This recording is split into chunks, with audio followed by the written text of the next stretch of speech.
सुप्रभात बच्चों, मैं मुकेश आपकी हिंदी की अध्यापिका विश्वास नव शारदा पब्लिक स्कूल भुन्ना से बोल रही हूँ। जैसा कि सब बच्चों को पता ही है कि सब बच्चे अपने अपने घरों में अपने अपने माता पिता के साथ सुरक्षित रह रहे हैं। हम सब वीडियो के माध्यम से अपने अपने विषयों का काम करवा रहे हैं। तो आपने कक्षा 7वीं का हिंदी की पाठ्यपुस्तक वसंत का पाठ 2 का सार भी कर लिया होगा। आज मैं पाठ 2 दादी माँ के अभ्यास के प्रश्न उत्तर करवाऊंगी कि आप वीडियो के माध्यम से इन प्रश्न उत्तरों को अच्छे ढंग से समझेंगे तथा अपनी पेयर नोटबुक में लिखेंगे। इस पाठ का पहला प्रश्न है, लेखक को अपनी दादी माँ की याद के साथ साथ बचपन की और किन बातों की याद आ जाती है। इस प्रश्न में लेखक को अपनी दादी माँ की याद के साथ साथ जो लेखक का बचपन था उसमें उसने और कौन कौन से काम किए थे या कौन कौन सी ऐसी बातें थी जो लेखक को याद आ जाती हैं। इसका उत्तर है कि लेखक को जब अपने बड़े भाई का पत्र मिला और उस पत्र के माध्यम से ये पता चला कि दादी माँ की मृत्यु हो गई है, तो लेखक के सामने दादी माँ की सारी यादें सजीव हो उठी थी। साथ ही लेखक के सामने अपने जो ग्रामीण दृश्य थे, गांव के जो दृश्य थे, वो भी लेखक के सामने उभरने लगे। कंवार का महीना, गांव के चारों ओर पानी का खड़ा होना, सिवान से बहकर आई मोथा, अधगली घासें, जड़ें तथा अनेक प्रकार की बरसाती घासों के बीज सूरज की गर्मी पाकर विचित्र जो अनोखी गंध छोड़ते थे। बीमार होने पर लेखक का उसकी दादी के द्वारा उसकी देखभाल करना तथा उस गंध युक्त पानी में स्नान से वंचित रहना, दादी माँ का दिन रात लेखक की सेवा करना, ग्रामीण रीति रिवाजों से परिपूर्ण जो विवाह होते थे तथा विवाह के समय अभिनय होता है, नाचती हुई, नाचना गाना करती हुई औरतों द्वारा लेखक का पकड़ा जाना, ये सभी यादें लेखक के दिमाग में उभर कर आ रही थी। तो इस प्रश्न के उत्तर में आपको समझ आ गया कि जैसे कि पाठ के सार में ऊपर दिखाया भी गया है कि कौन कौन से महीने में किस किस प्रकार की चीज़ों का खाना या किस प्रकार बरसाती मौसम में नहाना, गांव के दृश्यों को देखना, विवाह के समय नाचती हुई औरतों का छिपकर नाच देखना, ये सारी बातें लेखक के मन में उसके सामने सारे दृश्य उभर कर आ रहे थे। अब इस पाठ का दूसरा प्रश्न है, दादा की मृत्यु के बाद लेखक के घर की आर्थिक स्थिति खराब क्यों हो गई थी।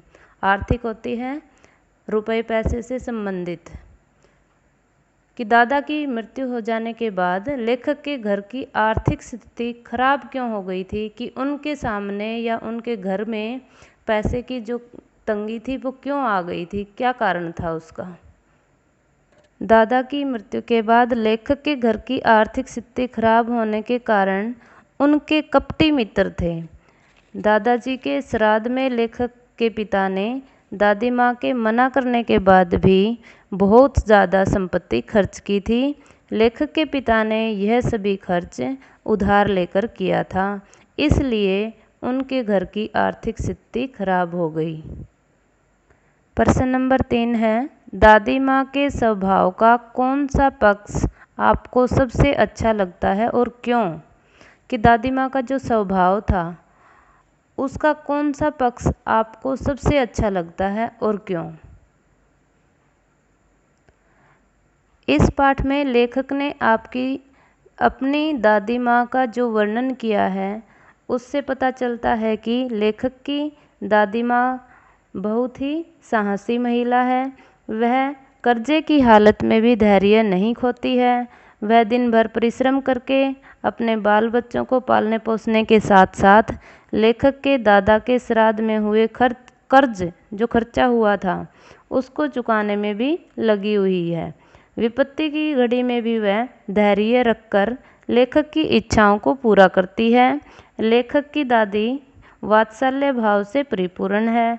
वह अन्य लोगों के प्रति भी सहयोगी, नम्र एवं प्रेमपूर्ण व्यवहार रखती है। वास्तव में लेखक की दादी धैर्य की प्रतिमूर्ति है, अर्थात लेखक की दादी ने हर विपत्ति के समय में या हर कठिनाई के समय में लोगों का भी साथ दिया है तथा अपने परिवार की भी देखभाल की है।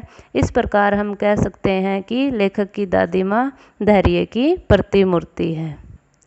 कहानी से आगे आपने इस कहानी में महीनों के नाम पढ़े, जैसे कंवार, आषाढ़, माघ। इन महीनों में मौसम कैसा रहता है?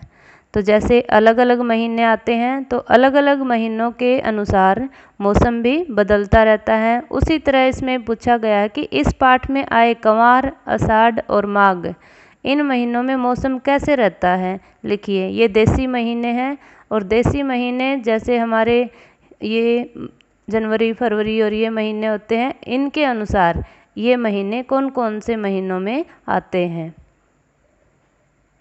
कंवार का महीना होता है उसको देसी महीने में आश्विन भी कहते हैं, जो सितंबर और अक्टूबर में आता है, जो सितंबर और अक्टूबर में आता है। आषाढ़ का जो महीना है वो जून जुलाई में आता है कि इस महीने में गर्मी ज़्यादा होती है। और माघ का जो महीना होता है वो जनवरी फरवरी में आता है, इस महीने में सर्दी बहुत अधिक होती है। उसके बाद प्रश्न नंबर 2 है, अपने अपने मौसम की अपनी अपनी बातें होती हैं। लेखक के इस कथन के अनुसार यह बताइए कि किस मौसम में कौन कौन सी चीज़ें विशेष रूप से मिलती हैं। लेखक ने पूछा है कि अपने अपने मौसम की अपनी अपनी बातें होती हैं। जैसे कि गर्मी का मौसम होता है तो गर्मी में कुछ अलग ही कुल्फ़ी खाने का, आम खाने का अलग ही मज़ा होता है। उसी तरह सर्दी में जैसे कि हम कुछ भी गरम गरम चीज़ें खाते हैं या गरम चीज़ें खाने में बहुत ज़्यादा मज़ा आता है। इसी प्रकार अपने मौसम के अकॉर्डिंग या मौसम के अनुसार जिनको जो चीज़ें खानी पसंद होती हैं उसी के अनुसार चीज़ें खाना पसंद करते हैं। उसके बाद है अनुमान और कल्पना। इस कहानी में कई बार ऋण होता है कर्जा लेने की बात आपने पढ़ी। अनुमान लगाइए किन किन पारिवारिक परिस्थितियों में गांव के लोगों को ऋण लेना पड़ता होगा, कि उनको किन किन परिस्थितियों में कर्जा लेना पड़ता होगा, यह उन्हें कहाँ से मिलता होगा। बड़ों से बातचीत कर इस विषय में लिखिए। तो ये बातें आप अपने माता पिता के साथ भी शेयर कर सकते हैं या उनके साथ ये बातें करके पूछ सकते हो या पता लगा सकते हो कि आप जब अपना काम चलाने के लिए कर्जा लेते हैं या ऋण लेते हैं तो आप कहाँ से लेते हैं और किस प्रकार उसका भुगतान करते हैं। ये सब बातें आप अपने माता पिता से भी पूछ के अपना प्रश्न हल कर सकते हैं। घर पर होने वाले उत्सवों समारोहों में बच्चे क्या क्या करते हैं, अपने और अपने मित्रों के अनुभवों के आधार पर लिखिए। घर पर होने वाले उत्सव, जो उत्सव त्यौहार मनाए जाते हैं या जो भी समारोह होते हैं, जैसे विवाह का उत्सव हो गया, समारोह हो गया, शादी होगी, या बच्चे क्या क्या करते हैं और अपने मित्रों के अनुभव के आधार पर लिखिए। ये आप अपने आप खुद लिख सकते हैं कि आपके घर में जब शादी होती है या कोई और उत्सव होता है, जैसे कोई छोटा बच्चा पैदा होता है तो उसके जन्म पर जो उत्सव मनाया जाता है तो आप क्या करते हैं वो अपने मित्रों के या अपने अनुभव पर अपने आप अपनी रफ कॉपी में लिखिए। आगे है भाषा की बात, ये सबसे महत्वपूर्ण है। नीचे दी गई पंक्तियों पर ध्यान दीजिए। जरा सी कठिनाई पड़ते अनमना सा हो जाता सन से सफ़ेद। समानता का बोध कराने के लिए इसमें सी, सा और से का प्रयोग किया जाता है। ऐसे 5 और शब्द लिखिए और उनका वाक्य में प्रयोग कीजिए।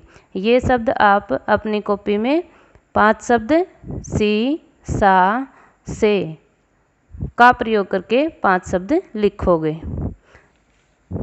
कहानी में छू छू कर जबर का अनुमान करती, पूछ पूछ कर घर वालों को परेशान कर देती, जैसे वाक्य आए हैं। किसी क्रिया होती है काम को करने वाला, को जोर देकर कहने के लिए एक से अधिक बार एक ही शब्द का प्रयोग होता है। जैसे वहाँ जा जाकर, थक गया, उन्हें ढूंढ ढूंढ कर देख लिया। इस प्रकार के 5 वाक्य बनाइए। जैसे रह रह कर, कि बच्चा रह रह कर अपनी बातें दोबारा से दोहरा रहा था।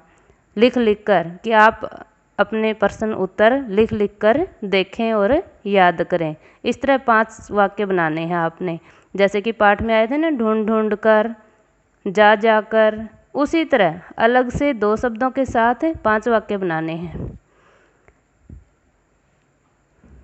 बोलचाल में प्रयोग होने वाले शब्द और वाक्यांश दादी माँ कहानी में हैं।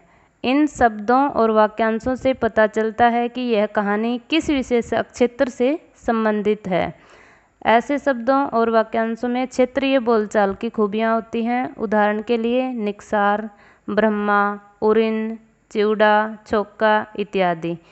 इसमें बताया गया है कि जैसे कि बोलचाल की भाषा कि मान लो कि हम अपने क्षेत्र में, अपने राज्य में या अपने प्रांत में कौन सी भाषा का प्रयोग करते हैं, कि एक विशेष क्षेत्र में प्रयोग होने वाली भाषा।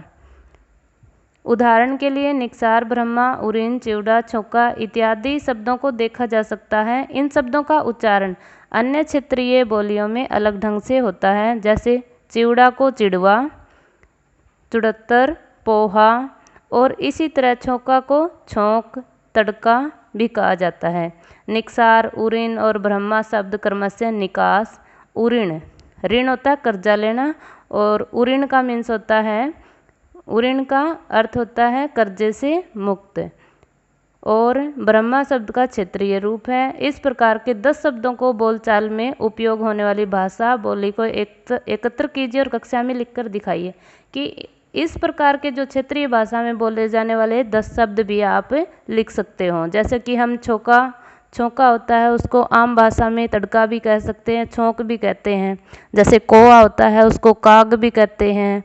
इसी तरह आप 10 शब्द जो क्षेत्रीय भाषा में बोले जाते हैं उनका प्रयोग कर सकते हो, अपनी कॉपी में लिख सकते हो। धन्यवाद। मैं चाहती हूँ कि आप ये सारे प्रश्न अच्छे से समझ लेंगे तथा अपनी फेयर नोटबुक में साफ साफ लिखकर याद भी कर लेंगे।